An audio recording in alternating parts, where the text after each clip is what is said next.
Oi pessoal, boa tarde.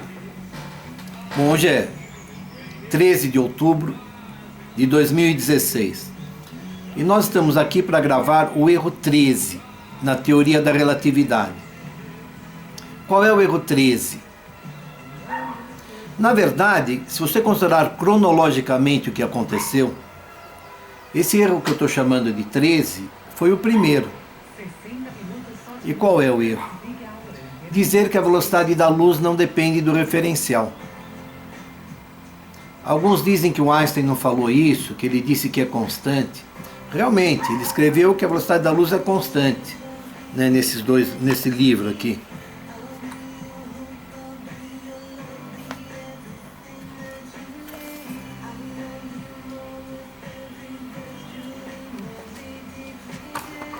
Mas nas equações, ele disse que não depende do referencial. Veja, o Halliday e o Moisés lá no Sesvang, olha o que o Moisés escreveu.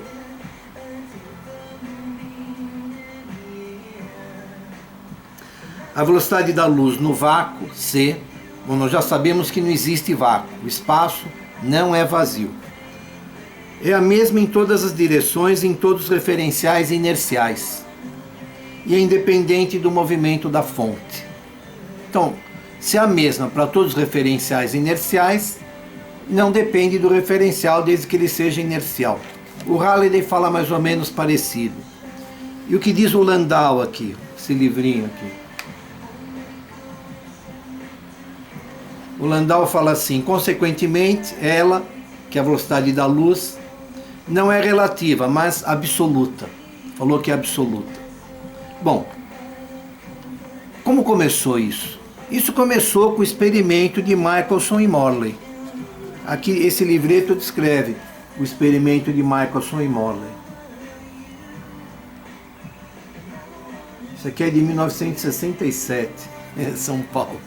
Bom, a partir desse experimento, depois você precisa ler o experimento, o pessoal começou a dizer que a velocidade da luz não dependia do referencial, muitos físicos famosos e tal. E o Einstein, nesse livro, ele escreveu assim: qualquer criança de escola sabe ou pensa saber que a velocidade da luz não depende do referencial. Então nós vamos ver que isso está errado. A velocidade da luz depende do referencial. Vamos imaginar um experimento, tá? Se eu considerar um raio laser,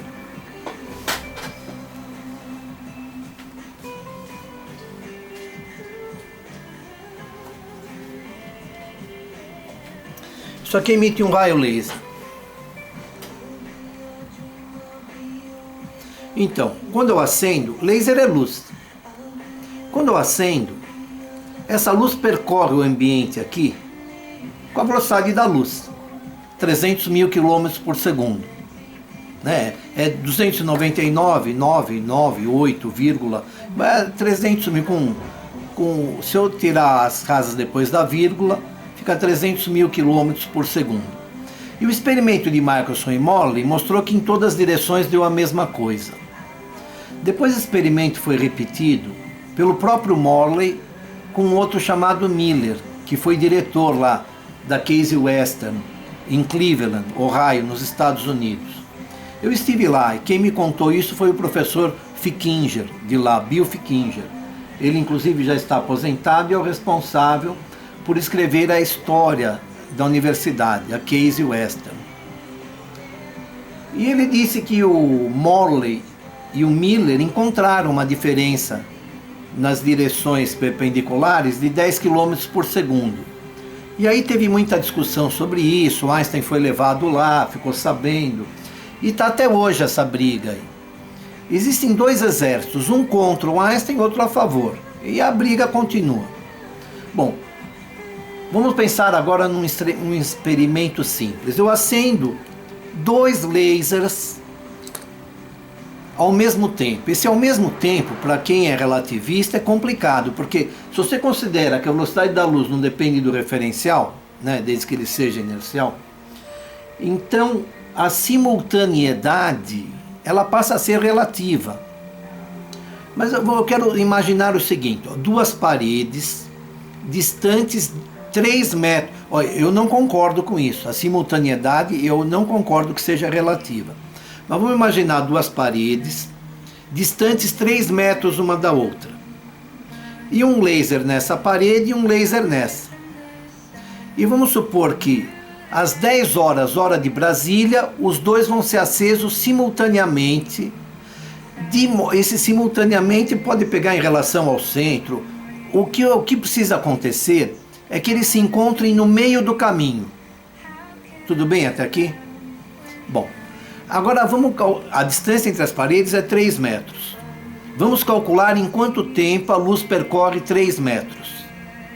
Como o movimento é uniforme, vamos considerar a fórmula V é ΔS sobre ΔT. A velocidade é 3 vezes 10 à oitava metros por segundo. O ΔS é 3 metros. E quanto vai ser o ΔT? Bom, esse 3 metros daqui com esse 3 metros daqui cancela. Então sobra um ΔT de 10 a menos 8 segundos. 1 segundo dividido por 100 milhões. É o tempo que a luz gasta para percorrer 3 metros. 10 a menos 8 segundos. Ou então 10 vezes 10 a menos 9, que são 10 nanosegundos. Então a luz gasta 10 nanosegundos para percorrer 3 metros. Como os raios vão se encontrar no meio do caminho, então cada um deles vai percorrer 1,5 metro. E pelas nossas contas aqui, considerando a mecânica clássica, isso vai demorar 5 nanosegundos. E qual é a velocidade relativa? Se eu fixar o referencial no fóton, nesse fóton, por exemplo, aí o relativista fala, ah, não, você não pode pegar o fóton como referência. Mas eu posso sim, eu posso fixar um referencial no fóton, ele existe. É uma onda, eu posso pegar uma onda. Por exemplo, uma onda do mar vai indo, você fixa um referencial nela, você pode fazer isso. Então eu posso pegar a luz, o fóton como referência, posso. Então eles estão a uma distância inicial de 3 metros e uma distância final 0. Então a velocidade relativa é o ΔS relativo sobre o ΔT. E o ΔS de um em relação ao outro, repare, a distância era 3 metros e ficou 0. Então o ΔS relativo é 3 metros. E o ΔT é 5 nanosegundos e não 10. Então, como demora a metade do tempo, a velocidade relativa é o dobro da velocidade da luz. É 2 vezes o que o Einstein chamou de C. Se os fótons viajarem perpendicularmente um em relação ao outro, por exemplo, um indo para lá e o outro para lá, então eu vou chamar esse fóton de A e esse de B. A velocidade de A em relação a B é VA menos VB, a diferença entre os vetores. E vai ter módulo aqui, essa hipotenusa. Então eu tenho aqui, isso aqui é a diagonal de um quadrado, de lado C. Então essa diagonal vale C raiz de 2. Então, para fótons viajando perpendicularmente, um em relação ao outro, aqui na sala, a velocidade relativa é 1,41 C, C raiz de 2. Então, como podemos ver, a velocidade da luz depende sim do referencial. Ela não depende da velocidade da fonte, como a velocidade de qualquer onda, mas depende do referencial.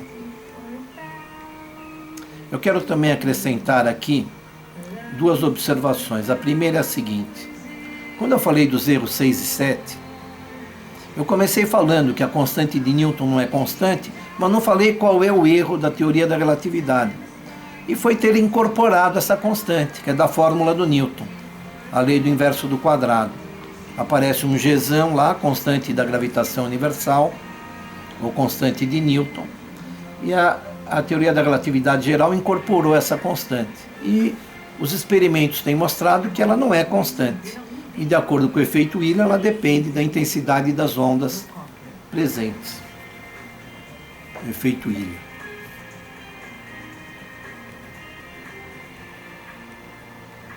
Isso aqui é a terceira edição.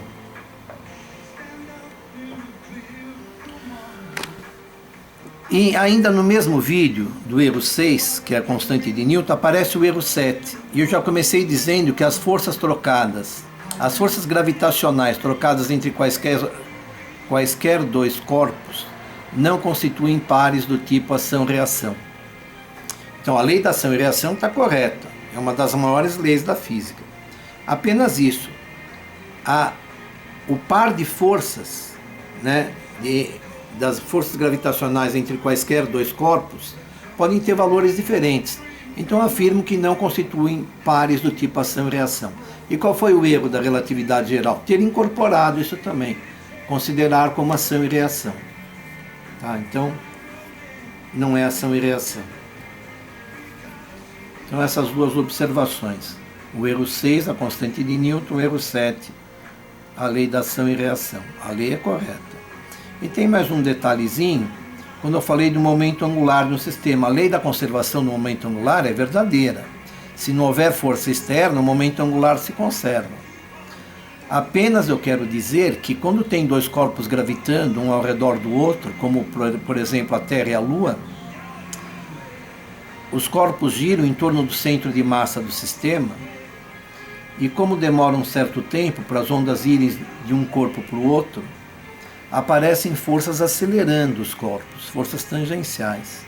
Mas tem força brecando também, como disse o Feynman. Então, entre os dois argumentos, chegamos num equilíbrio, os sistemas estão aí. Na verdade, os momentos angulares estão aumentando, mas tem energia e força de sobra para isso. Tá? Ou então, nesse vídeo é só isso. É o erro 13, que a relatividade diz que a velocidade da luz não depende do referencial. E o efeito ilha diz que depende sim. Um abraço, pessoal.